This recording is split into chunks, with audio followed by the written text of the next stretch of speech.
I started as a total chess beginner and hit 1700 ELO in just 1 year. Let me take you back to where it all started, January 2020. To put it bluntly, I didn't know much about chess. In fact, I only knew the absolute basics, how the pieces moved, how to set up the board, and maybe a vague idea that I should try to protect my king. My first games were played casually against family members, and to be honest, I was getting destroyed. My grandparent, who had been playing for years, would trounce me game after game. I'll admit, it was pretty humbling. But here's the thing, while losing those games was tough, it sparked something in me. I began to notice that chess wasn't just about moving pieces around the board. There was something deeper. Every game had layers of strategy, calculation, and anticipation.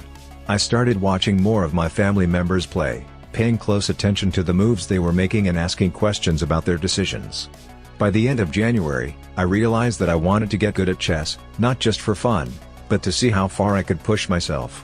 One of the first things I did was set a clear, measurable goal. I wanted to hit 1700 ELO by the end of the year. Just like how I want to reach 1700 subscribers by the end of this year. Subscribe right now. Please sir.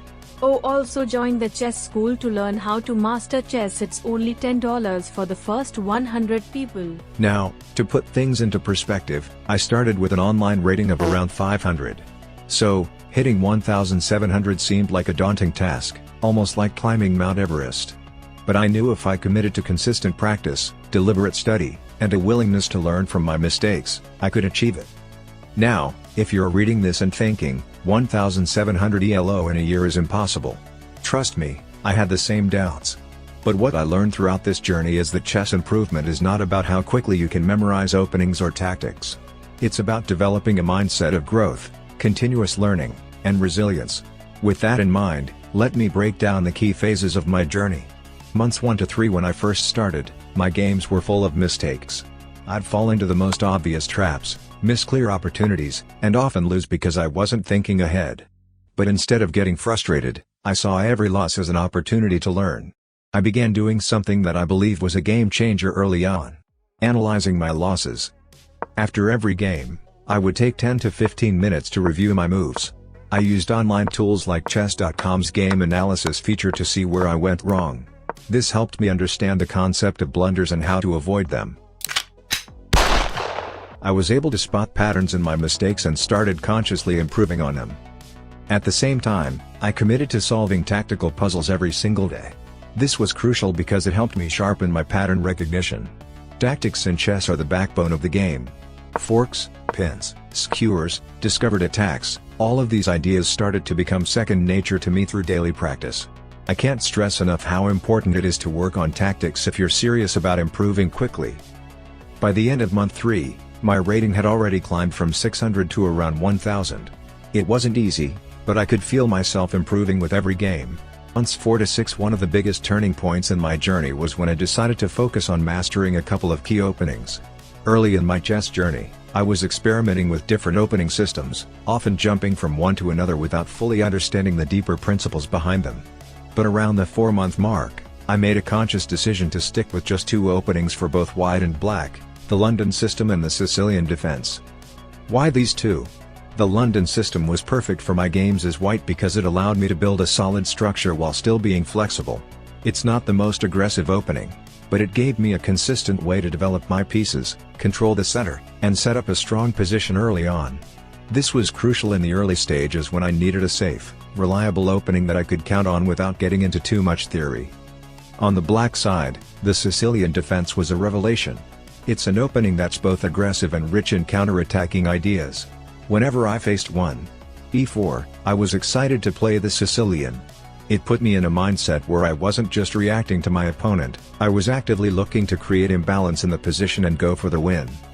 Lesson learned here: stick with a couple of solid, well-understood openings and learn them deeply. Don't spread yourself too thin with trying every opening under the sun. Master the ones you're comfortable with and understand the ideas behind them, not just the memorized lines. Tactical puzzles, the secret to mid-game mastery. While I was learning my openings, I doubled down on solving tactical puzzles daily. The more I solved, the faster my brain became at spotting key tactical motifs. Eventually, I could recognize patterns that would have taken me minutes to figure out before.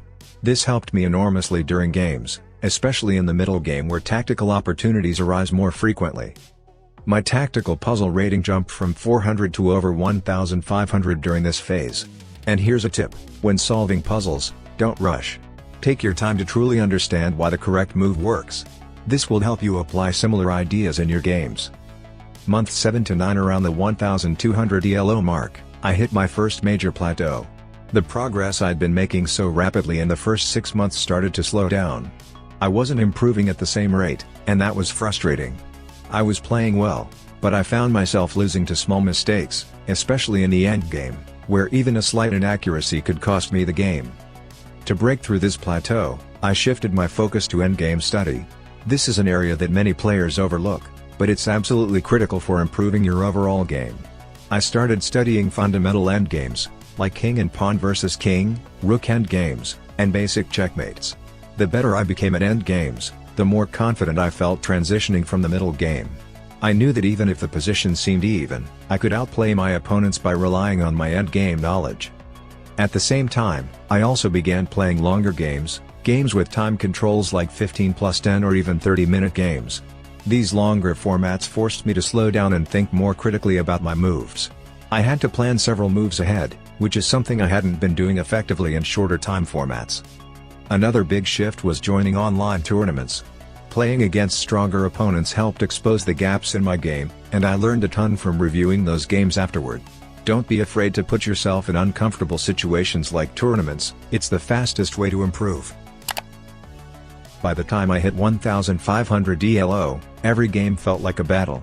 The players at this level were much more accurate, and small mistakes were often punished harshly. To bridge the gap to 1,700, I had to focus on two key areas: accuracy and planning. I started being much more intentional about my moves. Instead of making quick, reactive moves, I forced myself to think about the entire board, considering my opponent's threats and long-term plans. I would ask myself questions like, what is my opponent trying to do with their last move? And how can I create threats of my own?